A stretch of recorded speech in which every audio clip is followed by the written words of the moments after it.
Hi, Macall. Thank you so much for taking the time to chat with me today about your book. I'm really excited Yeah, about this because cool. I've been eyeballing this book for a really long time, and I think that it can be useful to so many different people. And so you'll have to forgive me. I have questions in front of me, and so I don't forget what those questions are because, Please. age. But um, I hear you. so okay. So what are the most common misconceptions that you think parents have about sleep in your book? Well, I mean, we have to talk about like it's not just parents in general, right? Like Mhm. it's because we're talking about a specific subset of parents. Yep. And Right. so in the book we talk about like there's the general group of parents, all parents, right? Most parents have kiddos who are, I mean, I call them easygoing. I don't know that parents would call any child easygoing. I mean, there are Right. some, but kids that'll kind of generally get with the plan with a Right. little bit of work, right? Right. Those are the kids who, after 3 or 4 nights of some general drama, a little bit of drama, will like get Right. with it, no problem. Then there are these other kids who it's weeks of just like awful, and never get with the program, and their parents are about, on the ragged edge. Yeah. That's who I'm talking about, are those parents. And I don't know if it's misconceptions, but usually the trouble that they're in is that they're trying to use these other methods that are made for the mellower kids on Right. their child who is not mellow. Right. Because no one has talked about the fact that the research and the methods have all been made for the mellower kids. And all the Mhm. stuff they hear is all about mellower kids. So all the books say, hey, I know cry it out's hard, but it's only going to be a few nights. And it's really only going to be, 45 minutes the first night and a half an hour the next. It's really not going to be a big deal. Mhm. It's not that way for these kids. And so parents go into it thinking it might not be that bad. And then it blows Yes. up. It Right. explodes for nights and nights and nights and nights.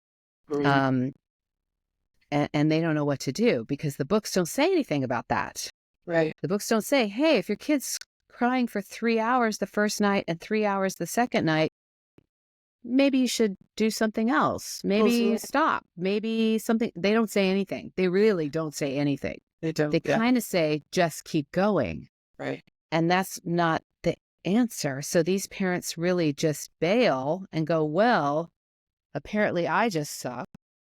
And it's not. And then they don't know what to do, Right. right? So I think one misconception is stuff should just work for me the same way it does for other people, because clearly it works for other people. I think Mhm. that's really probably the biggest one. And I think it's one that we really confront in this book. The other one, I think, is my child's behavior and my difficulty with sleep is my fault. Mhm. It's my fault because all the sleep rhetoric is all behavioral, right? And in behaviorism, there is no other variable besides behavior and Right. what, action and response. There is nothing else. Mhm. I mean, the old Watson, behavioral modification paradigm, there's only behavior. There is no biology, there's no temperament, there's no developmental force. There's nothing. It's only behavior and response or reward. Mhm. And, so, so in that paradigm, the only person that's responsible for whatever's happening is the parent. Mhm. And so parents are like, well, if my kid's not sleeping, it's because I'm doing something wrong. Right. And that's just it's such a burden on parents. Mhm. It really is. And I think every parent with a non-sleeping child thinks either something's physically wrong, like something's really physically wrong that they can't figure out, or it's me, or I'm doing something wrong. And they see all these people around them who have babies, or they get told, oh, well, my baby, I just laid him down and he fell asleep. You should try that. Sure. Oh, I never thought of that. Drowsy It but was that awake. easy. I'll try that, right? I mean, really, they do hear that a lot. Or I did Mhm. taking care of babies and really my kid cried, I don't know, it was not so bad, 15 minutes and he fell asleep. Like, I'll just do that. Right. Yeah. Doesn't work.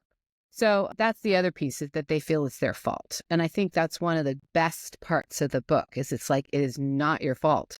This is, I mean, except for the DNA piece, but, this is just a harder ask. It's a bigger ask of you. And that's why it's hard.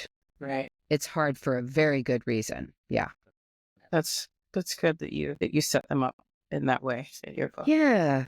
Yeah. Well, could you elaborate on the interplay between temperament, environment, and developmental stages? Yeah. Well, developmental stages, that's tough.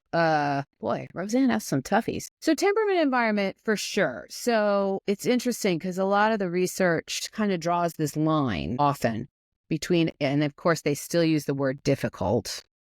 They still use the Thomas and Chess, easy, difficult, slow to warm up. There's lots of other terms now. People have really tried to grapple with other categories, but still they use difficult. They've drawn all kinds of lines between a difficult temperament and all these negative, awful outcomes. Difficult temperament, maternal depression. Difficult temperament, marital distress. Difficult temperament, externalizing disorders. It's just terrible. It's awful. Bleak. What I don't think they factor in is the fact that having a child out of the gate who's like fussy, unsettled, crying a lot, difficult to soothe, does a number on a parent's self-confidence and stamina and sleep and feeling of them about themselves as parents, because often it happens right out of the gate, right? Like these little guys have colic. And I will tell you, did you have any kids with colic? Yeah. Oh my God. I always said I would go through 27 hours of labor again before I would go through colic. It was bad. It was bad because here you are, a brand new parent, and you're supposed to be learning how to soothe your baby, and you cannot soothe this baby. And this baby is screaming like they're being stuck with a pin 6, 7, 8 hours a day, and you cannot escape it, and you cannot make it better, and you're a brand new parent. It's really bad. It's bad. And I think it does a real number on your self-concept as a parent. So that's how you start out. Right.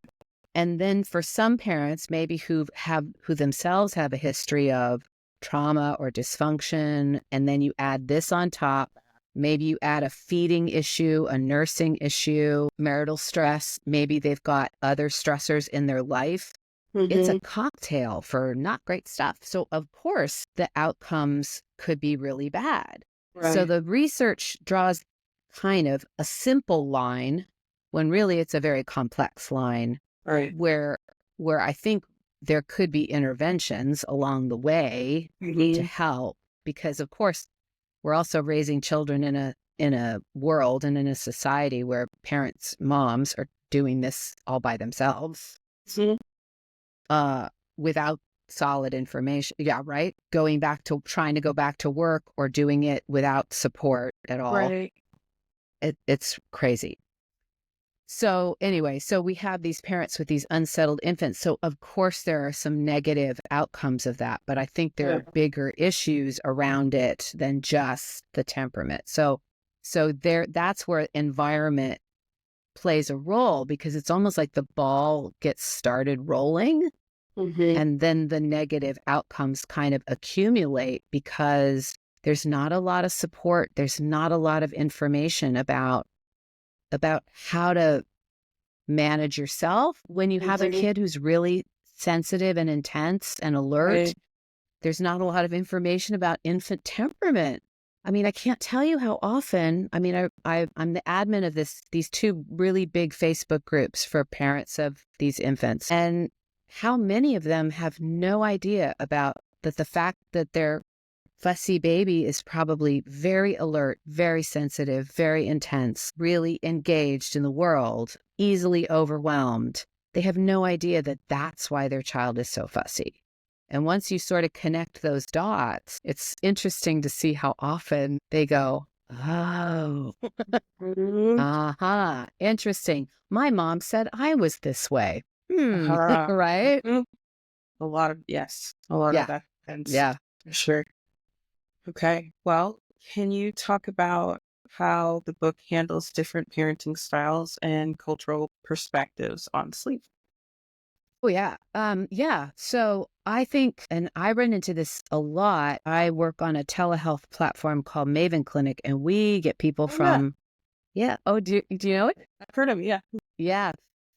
We get people from all over the world because it's offered as sort of a employment benefit. So we get a lot of tech companies, a lot Mm-hmm. of people. I actually talk to people literally all over the world, lots of different cultures. And so you get a lot of different family, what do you call it? Family, like I'm trying to say like combinations, like the ways families are made up. Multicultural. Yeah. Well, multicultural, but just like grandparents take care of the babies. They're living Mm-hmm. in households where the grandparents come and go, or grandparents take care of the babies all night long, or Right. parents are co-sleeping long term, or there's lots of different things. And I think at least my training for sleep coaching is always you always start with whatever the parents want to do and Mm-hmm. go on from there, right? Right. Right. I think temperament is usually hardwired, right? Like their temperament is temperament. Yeah. Now what qualities are more valued or more apparent? I think probably there are cultural differences. I do know that. Like we know that social, God, I cannot think of words today. Sociability. So extroversion, probably, I'm guessing, in the United States is probably valued, and introversion maybe is not so much. There are Mm-hmm. probably other cultures where that's different. But I think usually, I just give people like, here are the different traits, which ones does your child have without, value judgment on it. And Right. then people can make their own decision. But in terms of like sleep and where people are sleeping and how, I think that's definitely up to people too. And when people choose to sleep, Mm-hmm. boy, that's culturally, that is very, very, very different. So It is. It yeah, definitely is. yeah, It's really good to hear you say that. Right. I yeah. feel like, It's funny. I actually had to find out because I had families from India who tend to have very much later schedules.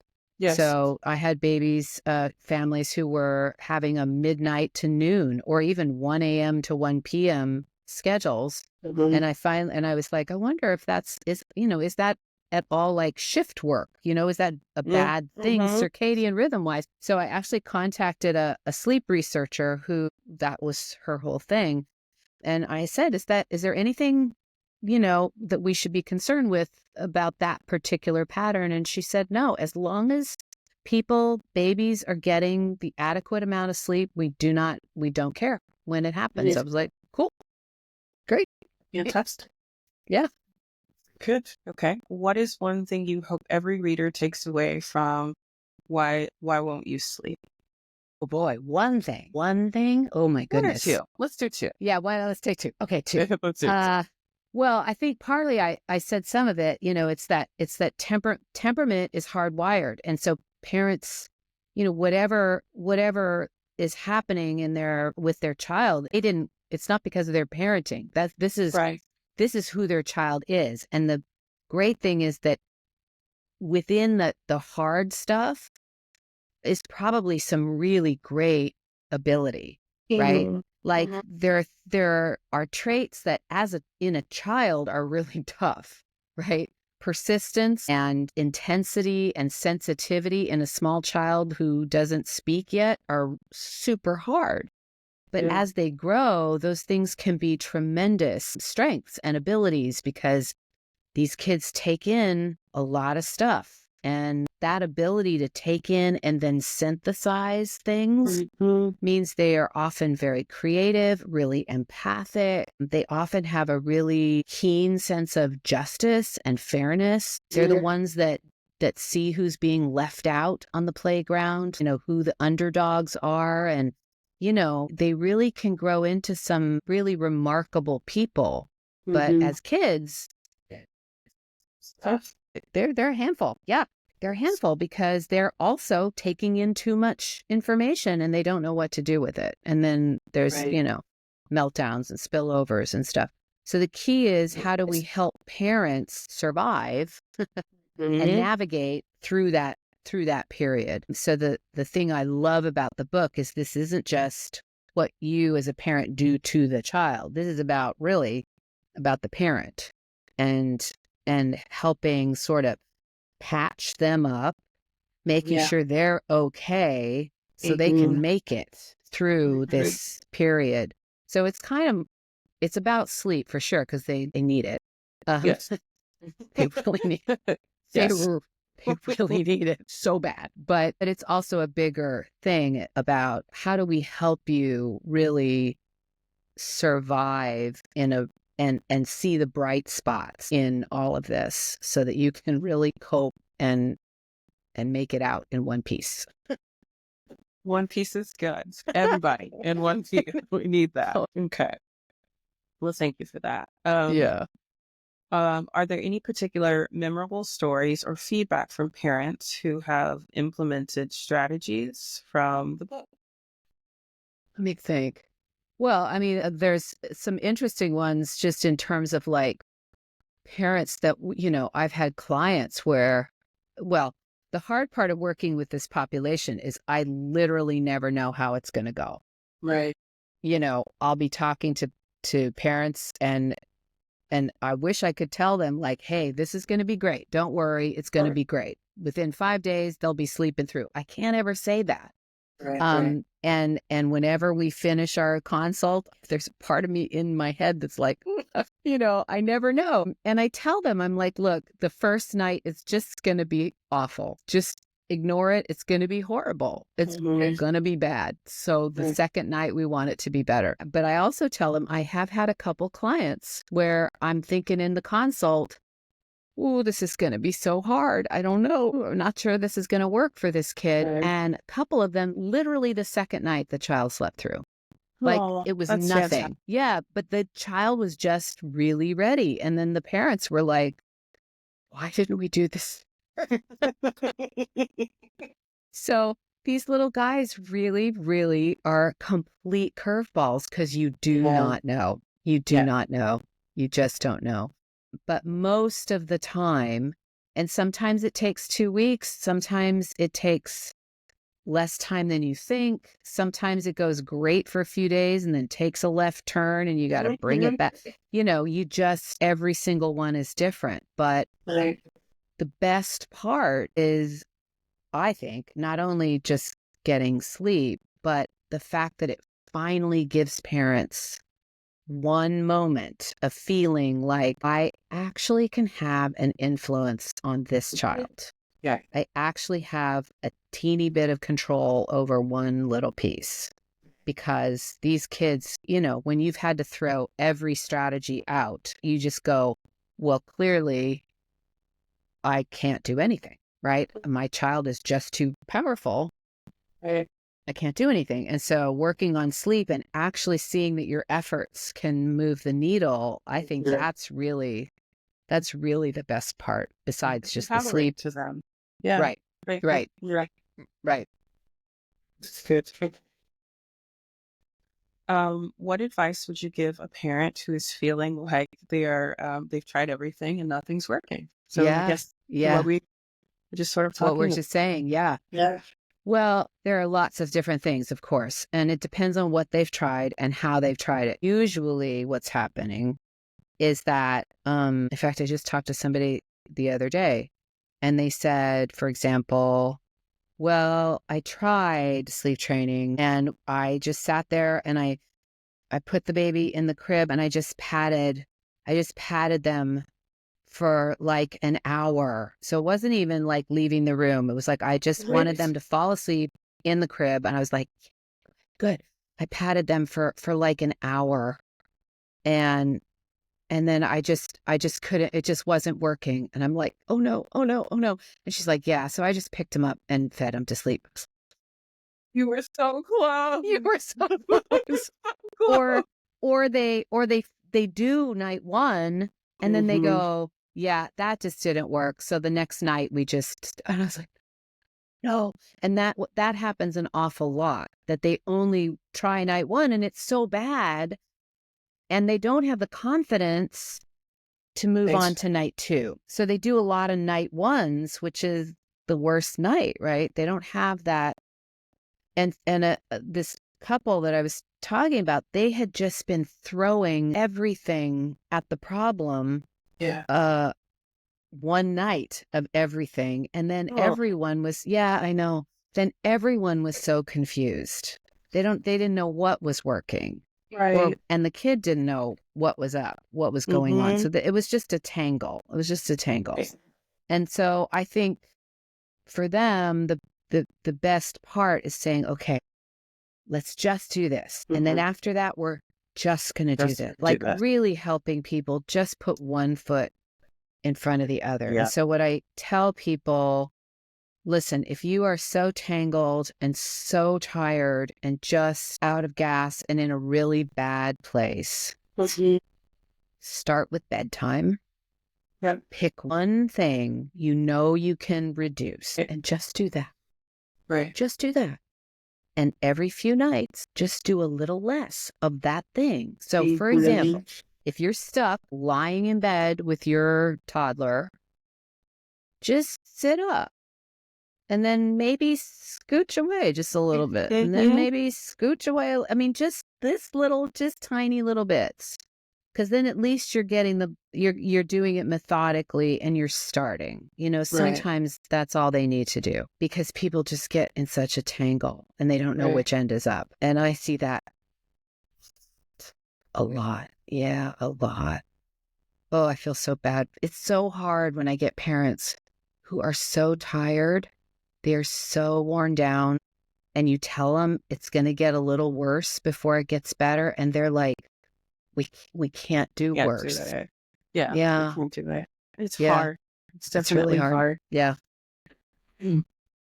Okay. How do you envision the book contributing to a broader conversation about parenting and child well-being? Oh, I love that.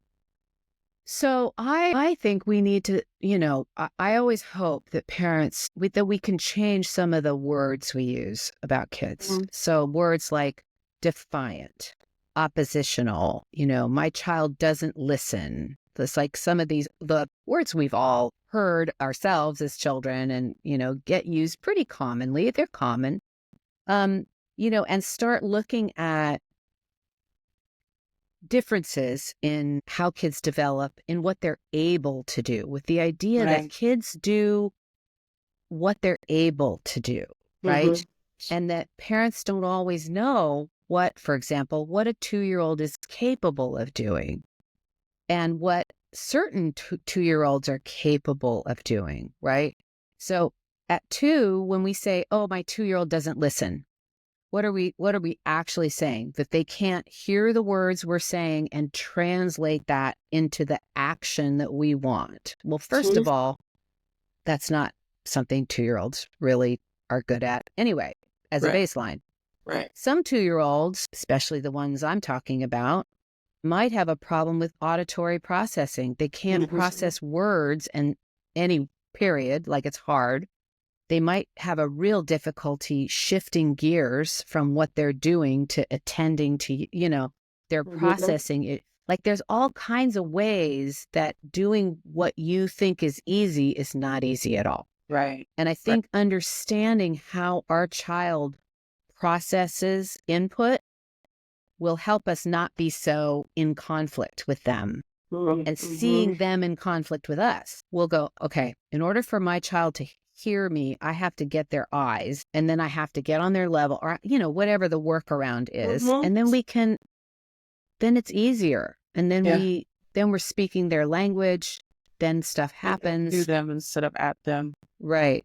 There's a lot of great stuff now too about working with kiddos' nervous systems, and kids like I'm talking about, these live wire kids have very almost over-functioning nervous systems. That's why I use the word live wire. It's like an electrical system that's on high, turned on high, and not a lot of circuit breakers, right? Right. Really easily on, very much on, and easily tripped. Right. So we have to understand that's the case and know that if they have a meltdown, that's like a system shutdown. It's like a system overload. And we have to understand how that system is working and not just see it as a tantrum, right? A willful tantrum. It's a system shutdown. So again, really understanding how the nervous system works and that our children are doing the best they can in the moment. I love Robin Goebel, or Goebel, I guess it's Goebel, Gobbel. She wrote the book, Raising Kids with Big Baffling Behaviors. And she says it's all about working with the nervous system. And she has just fantastic, actionable information on how to work with children's nervous systems when they have these sort of meltdowns, and what meltdowns tell us about, and what their behavior tells us about their ability to kind of manage input from the world. So, I mean, I think that's the next frontier of parenting, is really, with these kids who are kind of explosive or kind of intense or all of that, is really not taking it as misbehavior. It's a sort of a cry for help with regulation. And it's really true with these little guys that are in the book. Thanks. It's hard. Yeah. I had one of these little guys who was just meltdowns 6-8 times a day. And that was, yeah. And that was, he's a young adult now. And back then it was Ross Greene's book, The Explosive Child, was out. But at that time, he was really talking about like preteens, teenagers. So it didn't totally track. And man, I knew there had to be some other way of kind of navigating those, and it just didn't exist yet. So it's so hard, in a way, it's hard to read her stuff, because it's like, why wasn't she around? This is what I was looking for, right? Yeah. Okay. Well, last one. Okay. Are there any plans for follow-up workshops, or resources tied to the book? I'm trying to do some online courses, but I'm going to do them as audio courses, because who of these parents has time to sit in front of a video? None of them. I also say, who of these parents has time to read a book? I don't know. So we're working on an audio book, but Perfect. I know, I was like, this book should be like a graphic novel or something, because these parents, of all of them, don't have time to read a book. Right. Yeah, so I'm working on that. But hopefully we'll do, some practitioner trainings and stuff, because I do think practitioners really see these kinds of kids probably more than the easy ones, I would imagine. I think it's got to be 80% of or more of kids who the parents make their way to sleep coaches and others have these kids, I think. Do you? Good. Yeah. It's really important, because they, again, and if I can sort of just dip in there, you really have to understand some stuff about the parents. Like I really encourage practitioners to understand that while these parents may look, and I don't like this term, tear sensitive, they may look like they don't want their kid to cry, but you have to remember that they probably have almost like PTSD around crying and meltdowns and stuff like that. You have to know that they are like the Walking Dead. I mean, really, they've tried it all. They have had multiple failures. And I always say, you got to patch up the parents before you launch into whatever plan you're thinking of doing. You've got to validate them and tell them that everything they've tried is okay. Whatever crazy sleep situation they've cobbled together is okay, because they have a harder kid. And you have to just take all the guilt off of their plate before you help them create a plan, because you cannot assume that they just haven't tried. I did research on these parents, and I found that they had tried a higher number of sleep strategies with less success than parents of easier kids. And that they also rated their own competence significantly lower. Well, it's sad. Yeah, I know. So it's really important to take time and really, like, literally, I mean, I really say you got to patch them up first. and make sure that they know that you believe that they've really done amazing work so far to do their best with a very challenging child. I'm going to add another question for you. Yes. Okay. Based on this conversation. Please. But how much of the plan would you say is about the parents versus the child in building them and patching them up? Yeah, it's a good question. So with these parents and with the kid, I mean, it's really hard. So with these kids, often there are physical things going on that you have to be conscious about. And we have to thread the needle between not overtaxing the child. We don't want this kiddo screaming for hours. That's right. So I do, even if people are going to use Ferber, I ditch that part about not picking the kid up to calm. You gotta help these kids calm down. You just have to. Right. So I always say, if you're going to use Ferber, still pick them up, calm them down. Yeah. You have to. You have to thread the needle between not overtaxing the kid, but also making sure that parents are also willing to nudge them a bit, because parents are often scared about pushing through that first night. So it's a real balancing act. They're scared about how bad it could be. And so we always say, look, we got to give it at least 3 nights. Let's just give it 3 nights and see what happens, right? And so some of it is helping the parents have the courage to move through where they haven't before. Right. And making sure they're okay, and also making sure the child's okay. Because again, we don't want to make it crazy. Now, I've only had a couple where the kid cried so much that we had to stop, and only a very few where I couldn't figure out what was wrong. You know, like sometimes that you could tell something's wrong. Like there was something wrong.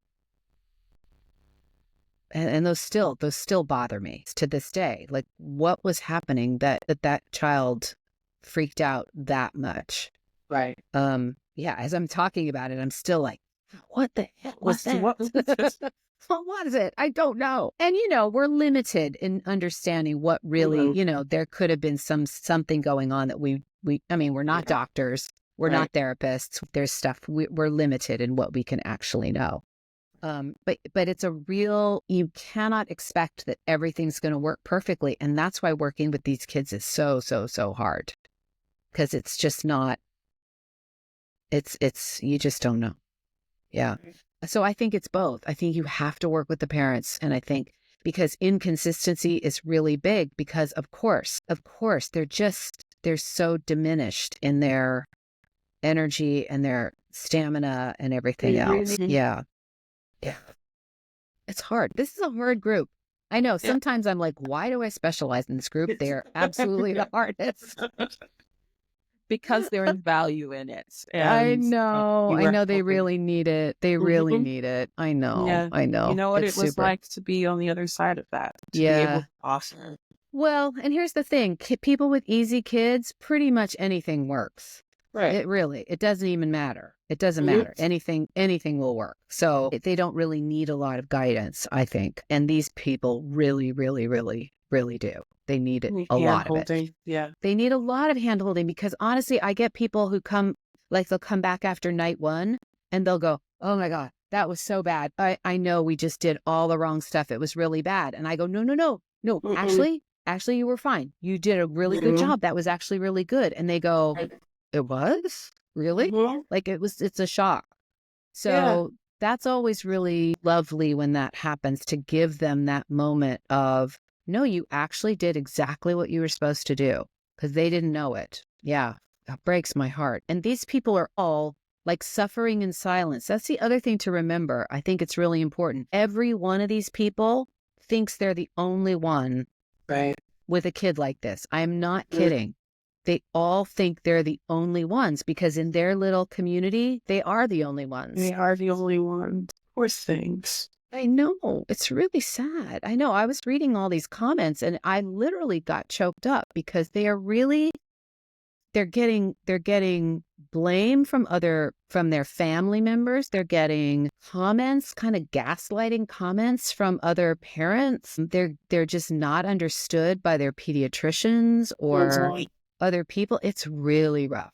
It's really, really rough. So as much compassion and empathy and real validation as they can get from a coach they come in contact with, the better. The better. Yeah.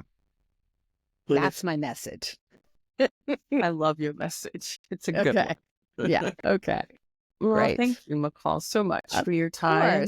This was lovely, and I think that there is a lot of value in what we discussed today, and you think a lot of people will be able to take some nuggets from it. Yeah, absolutely. And if anybody has questions or we want to do like a Q&A or something sometime, just let me know. I'm totally obviously I'll talk about this all the time if you want to. Well, whatever.